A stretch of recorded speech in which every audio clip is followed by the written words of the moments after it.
सर्वांना स्वागत आहे तुमचं माझ्या चॅनल मध्ये। तर आताच एक नवीन व्हिडिओ समोर आलेला आहे आणि त्यामध्ये दाखवलं आहे की जान्हवी जी आहे असं एक टास्क आहे, त्यात एक मडकं दिलेलं आहे आणि ते फोडायचे म्हणजे पूर्ण राग काढायचा आहे आपला। तर इथे सर्वांना दिलेला आहे, पण इथे जान्हवी आणि आर्या, तर जान्हवीने बोलवलंय आर्याला की मला राग काढायचा आहे आर्याचा। तर बोलतीये की फर्स्ट डे पासून आम्ही मैत्रिणी होतो, तर नॉमिनेशन पासून आम्ही वाचवलंय, सांगतीये की आम्ही आर्याला वाचवलेलं आहे। आणि ती इतकं जोरजोरात मारत होती त्या मडक्यावरती। रितेश सर म्हटले एवढा राग?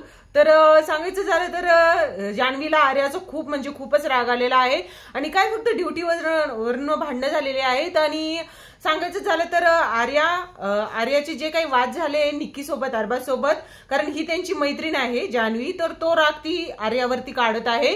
तर सांगायचं झालं तर रितेश सर बोलले पण एवढा राग कसा असतोय आणि तो राग तुम्ही इथं काढावा म्हणूनच हा टास्क दिलेला आहे। तर तो तू पूर्ण केला आहेस, पण पुढचे 90 दिवस आहेत अजून राग काढायला। तर ती म्हणते आणखी काहीतरी पाहिजे होतं जे की मी राग काढू शकन। इतकं जोरजोरात मारत होती, तुम्ही बघतालच आज रात्री एपिसोड मध्ये इतकं जोरजोरात मारत होती आणि आर्या हसत होती तिला बघून। तर आर्या, जान्हवी जी आहे ती आर्यावरती पूर्णतः राग काढताना दिसत आहे। तर इथे सांगायचं झालं तर आणखी एक टास्क होता की निक्कीने म्हणजे एवढं होऊन सुद्धा काल एवढी माफी मागितल्यानंतर सुद्धा एका टास्क मध्ये वर्षाताईंना बोलली की यांचा मेंदू गुडघ्यामध्ये आहे, म्हणजे काय बोलायचं आता या निक्की बद्दल।